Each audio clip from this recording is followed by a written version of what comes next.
Mungkin kita melihat ya bagaimana periodisasi itu seakan menjadi sebuah dogma ya. Tapi kalau bagi kami di Neostoria itu melihat periodisasi itu hanya panduan begitu. Contohnya periodisasi soal zaman Sriwijaya, zaman Majapahit dan lain sebagainya. Tapi kalau kita bedah lagi, itu kan banyak banget yang bisa dibedah dengan berbagai aspek dan filsafat gitu. Contohnya kita bisa bedah tuh pakai pemikiran filsuf ini, filsuf itu. Mungkin kita bisa bedah lagi nih, melihat sejarah dengan pisau bedahnya Marx gitu ya kan.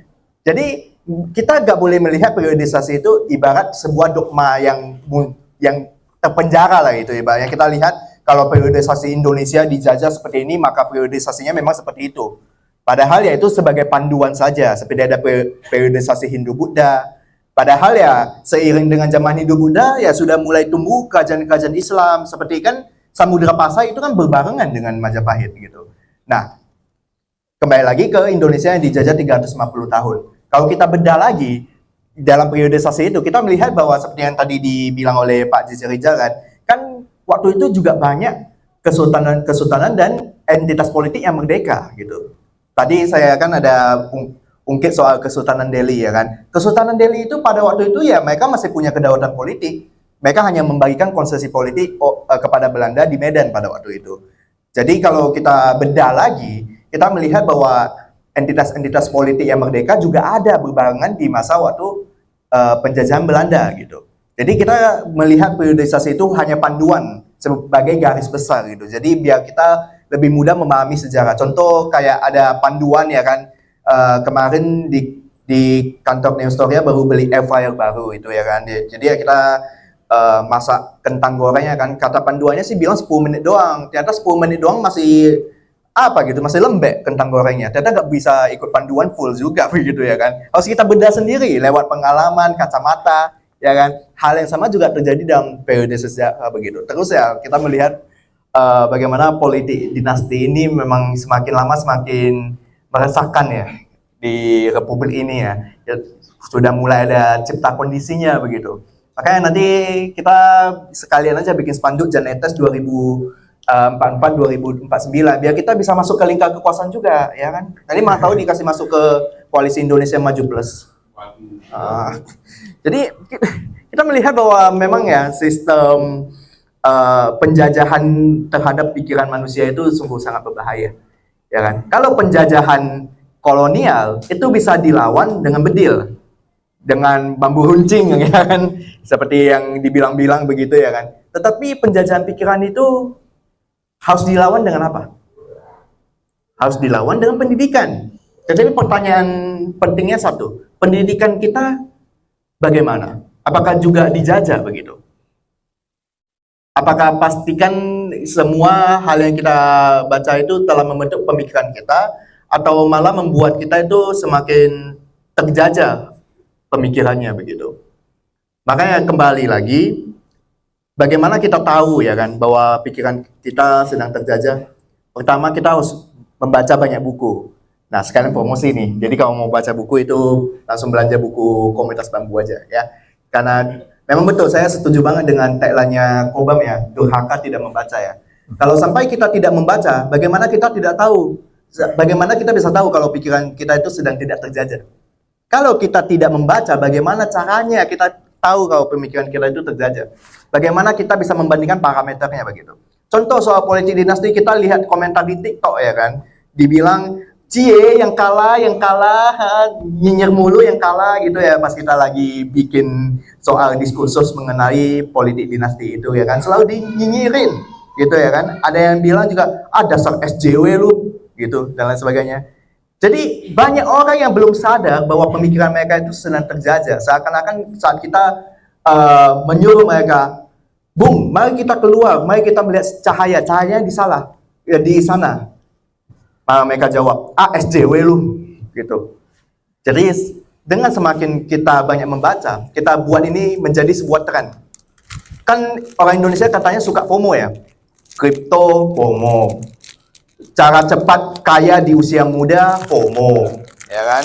Cara cepat kaya di usia balita, cara naik haji di umur 2 tahun FOMO. 2 bulan ya? FOMO, ya kan? Ya sudah, apa yang menjadi kekurangan kita, kita naikkan jadi kelebihan kita. Kita buat juga orang FOMO membaca. Jadi dengan kawan-kawan yang hadir pada hari ini, terutama yang mungkin merasa bahwa dirinya masih berusia muda, marilah kita jadikan membaca ini sebuah kebutuhan utama seperti halnya kita bernafas. Karena dengan membaca kita tahu apakah pikiran kita sedang terjajah atau tidak. Baca apa saja, semua hal itu layak dibaca. Bahkan itu ya yang katanya Borobudur dibangun oleh Nabi Sulaiman ya. Gak apa-apa kalau mau dibaca, baca saja. Tapi jangan jadikan itu satu-satunya sumber kebenaran. Baca semuanya, baca sebanyak-banyaknya. Jadi kita bisa tahu nih parameter mananya gitu. Apakah pikiran kita sedang terjajah atau tidak. Itu dari saya sih. Mungkin ada teman dari Pak Rijal. Oke, terima kasih. Iya.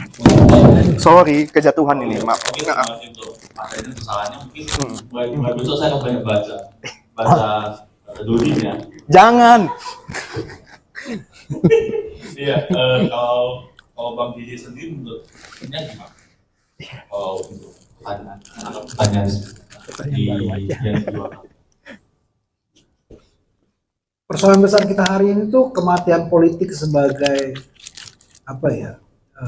ruang gagasan. Jadi kalau kita bercermin pada sejarah, kita akan ketemu tokoh-tokoh yang muncul karena warisan dia berupa riwayat hidupnya yang penuh gagasan. Jadi kita tahu kenapa mereka punya gagasan, karena mereka adalah para pembaca yang tangguh ya. Masing-masing mereka punya cerita semua dengan buku. Hatta misalnya gitu ya. Saya mau di penjara asal dengan buku gitu misalnya. Bahkan ketika zaman pergerakan, Hatta itu berkomitmen tidak akan menikah sebelum Indonesia merdeka begitu. Sehingga setelah Indonesia merdeka dia gagap terhadap perempuan. Dan perlu pertolongan Soekarno yang sejak awal pergerakan nasional tidak punya kegagapan terhadap perempuan.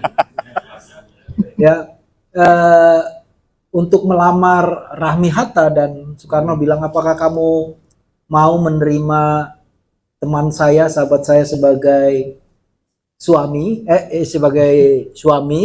tapi mohon maaf dia sudah punya istri, katanya gitu. Kaget kan itu. Maksudnya sudah punya istri gimana? Ya sudah punya istri pertama, namanya buku, katanya gitu. Jadi hampir semua itu punya cerita dengan buku.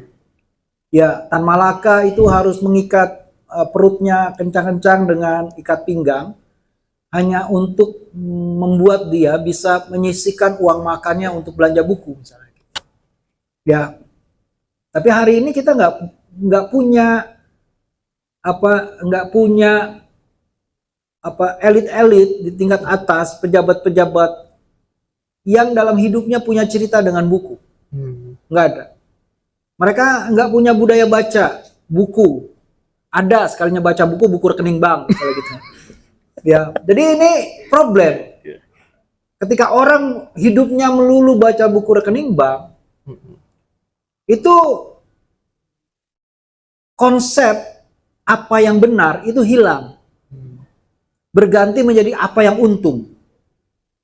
Nah, ini problem besar menurut saya. Republik kita hari ini didirikan oleh pikiran-pikiran yang dihidupi, diberi kayu bakar sehingga menjadi api yang besar karena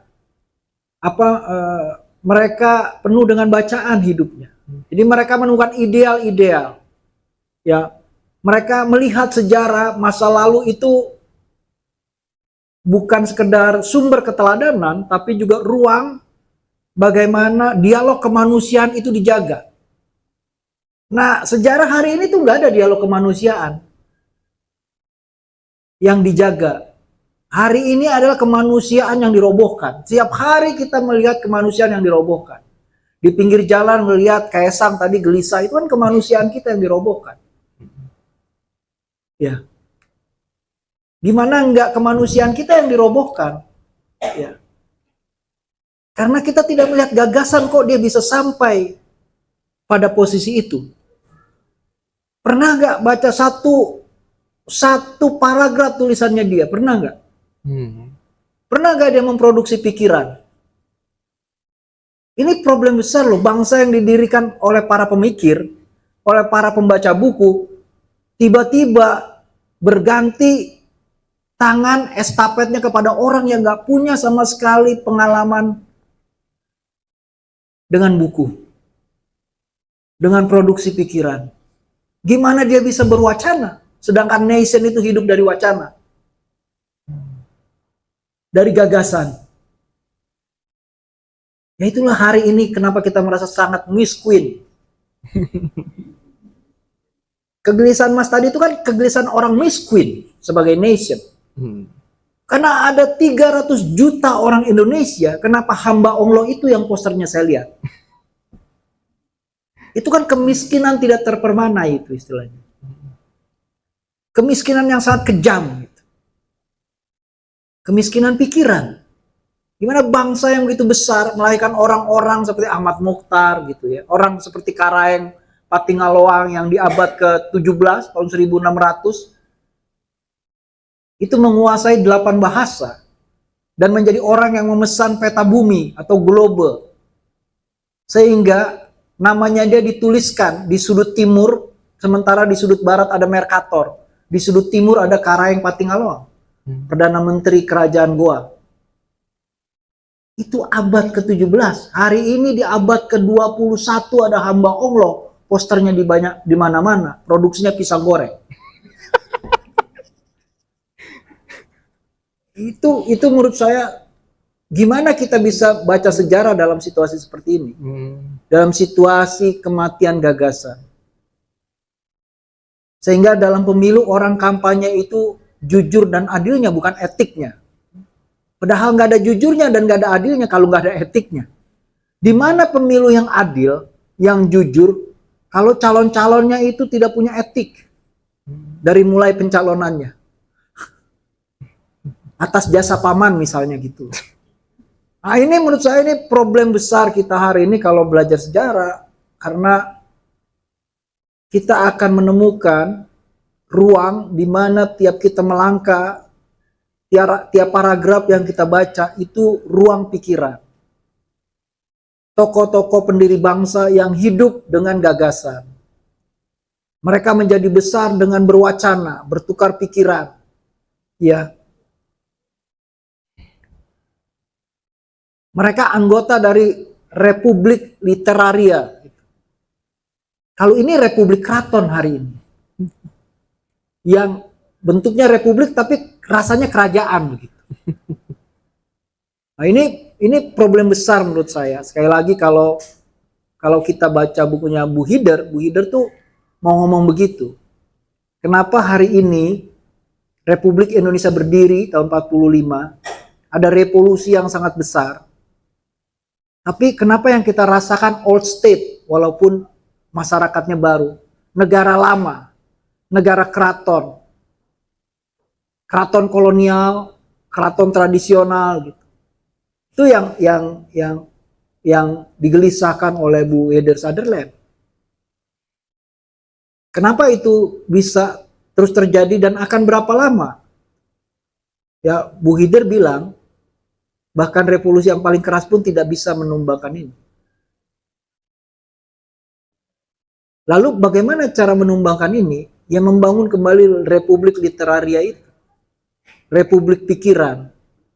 Dan orang-orang yang menjadi bagian dari Republik pikiran, Republik literasi itu berani menarik garis, lu kaum sana, gue kaum sini. Kalau hari ini kan kita nggak berani narik batas itu. Di zaman pergerakan itu, di tahun 20-an, 30-an, kata kaum sana, kaum sini itu jelas, konkret. Digagas oleh Soekarno, digagas oleh Hatta, digagas oleh Cipto, digagas oleh Sutomo, digagas oleh Tamrin, itu jelas. Batas itu harus jelas. Nah persoalan hari ini adalah kita semakin surut anggota Republik Literarianya, tapi juga semakin surut keberaniannya untuk menarik batas. Untuk menyebut kaum sana dan kaum sini. Kaum sana yang akan membawa cilaka, dan kaum sini yang akan membawa pemulihan, perbaikan. Nah, itu garis batasnya sekarang makin pudar. Ada kita punya problem yang sangat besar, pudarnya keberanian, menyurutnya pilar Republik Literaria itu. Ayo nambah pengetahuan sejarah bergabung di channel WhatsApp Kobang. Untuk bergabung, silahkan scan barcode ini.